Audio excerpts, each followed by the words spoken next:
I can remember all those words, but I can't remember the order of my poems. Right, this one, I kind of make a joke about it. It's basically about paranoia, but I think all paranoia is based on, there's no smoke without fire.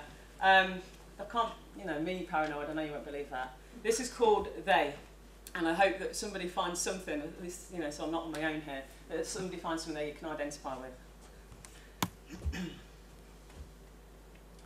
You know who they are, don't you? I know they plague you too. Faceless, shapeless, preying on your every move. I do. I know they're tuned in to me TV, listening, watching, diffused in the air I breathe. Why they're on to me, I've not yet concluded. Presumably some governmental scrutiny of the human movement, some Illuminati collusion, some alien intrusion. They're in the shadows, always moving, even more so in the dark. Theirs are the footsteps that pursue me as I'm walking through the park, but only ever when I'm on my own. They're the cause of always getting calls, number unknown. Everybody knows you mustn't answer those. It's them, tapping our phones, unwrapping their tentacular nodes.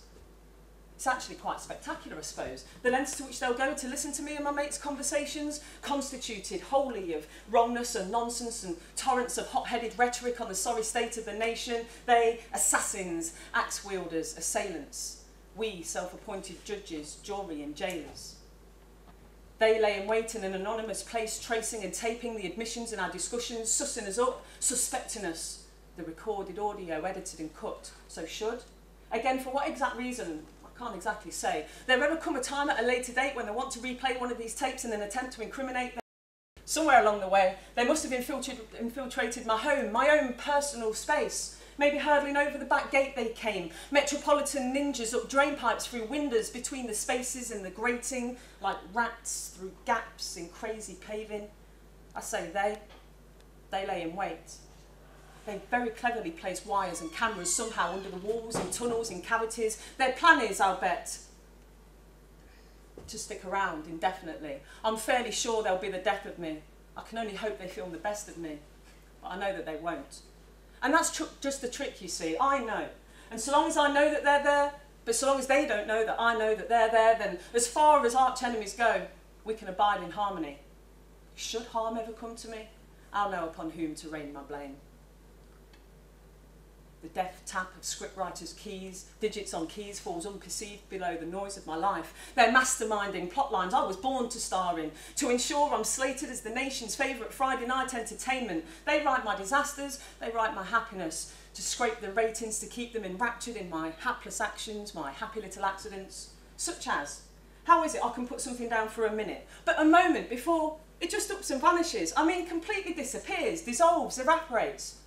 I'd search for an eternity, for my small paper Primark bag, laden with the spoils of a day, playing human pinball, pushing through hustling, shoulders bustling, towards the next to nothing hostage of every hostile shopper's shopping list.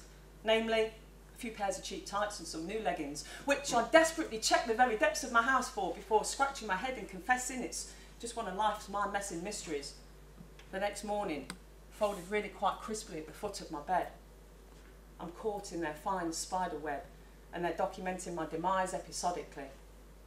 With this knowledge, see, is the acknowledgement that I exist in a world where déjà vu is just a glib term for where the usually slick turn in their film spool sticks, where coincidences, like thinking of faces years since glimpsed, then seeing them later that very same day, are really glitches in their playback system, merely a technical hitch.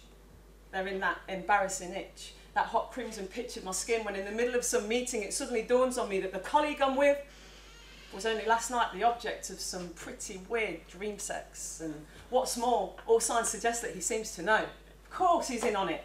Another extra in this extravagant hoax.